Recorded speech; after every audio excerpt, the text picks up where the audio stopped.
নিহত বুয়েট শিক্ষার্থী আবরার ফাহাদের কবর জিয়ারতের মধ্য দিয়ে অষ্টম দিনের মতো জুলাই পদযাত্রা কর্মসূচি শুরু করেছে এনসিপি।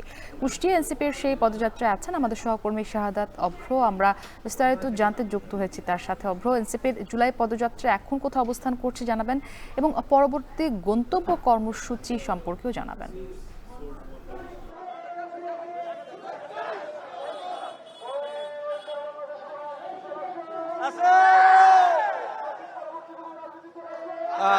এখন জুলাই যে পদযাত্রা সেটি কিন্তু হচ্ছে কুষ্টিয়ার বড় বাজার যেটি আছে সেই বড় বাজারে আছে। আর এই যে পুরো জায়গা জুড়ে কিন্তু এই মুহূর্তে এনসিপি স্লোগান হচ্ছে। আর আমি যদি একটু কথা বলতে চাই, যদি যে নাহিদ ভাই কোন দিকে যাচ্ছেন আপনারা?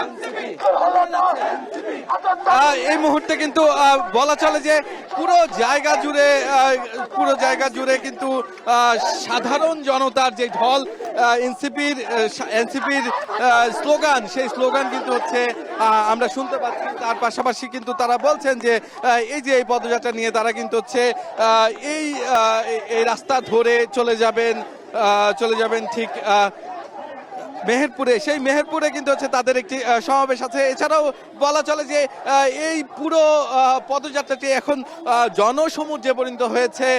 বিশেষ করে বলতে চাই যে নারী যারা আছেন তাদেরও কিন্তু বেশ অংশগ্রহণ আমরা লক্ষ্য করছি এবং তারা কিন্তু তাদের এই পদযাত্রা থেকে বার্তা দিচ্ছেন কুষ্টিয়াবাসীকে যে এনসিপি যে আছে সেই তাদের পক্ষ থেকে কিন্তু হচ্ছে শুভেচ্ছা জানিয়েছেন নাহিদ ইসলাম। এছাড়াও যদি জানিয়ে রাখতে চাই যে কিছুক্ষণ আগে কিন্তু তারা ছিলেন কুমারখালীতে, যেখানে কিনা শহীদ আবরার ফাহাদের কবর জিয়ারত করেছে এনসিপির নেতাকর্মী এবং তারা কিন্তু বলছেন যে কোনো মূল্যেই হোক এদেশের মাটিতে জুলাই অভ্যুত্থানে যারা শহীদ হয়েছে তাদের কিন্তু বিচার করা হবে। আমরা একটু কথা বলতে চাই এনসিপির যে নেতৃবৃন্দ আছে সেই নেতৃবৃন্দর সাথে। আমার সাথে আছে শিশির ভাই। শুনতে চাই আপনাদের এই কর্মসূচি এখন কোন দিকে যাচ্ছে? আমরা উত্তরবঙ্গের 16টি জেলা ইতিমধ্যে সফলভাবে সম্পন্ন করেছি। জনগণের স্বতঃস্ফূর্ত অংশগ্রহণে লাখ লাখ জনগণ আমাদের সাথে সাড়া দিয়েছে, হাজার হাজার জনগণ আমাদের সাথে সাড়া দিয়েছে। আমরা এখন 17তম জেলা হিসেবে কুষ্টিয়া জেলায় শহীদ আবরার ফাহাদের কবর জিয়ারতের মধ্য দিয়ে শহীদের কবরের জিয়ারতের সামনে থেকে আমরা শপথ নিয়েছি বাংলাদেশের যে ফ্যাসিবাদী রাষ্ট্রীয় কাঠামো এর বিলোপ না করা পর্যন্ত আমরা আমাদের আন্দোলন চালিয়ে যাব, সারা দেশে পদযাত্রা করব।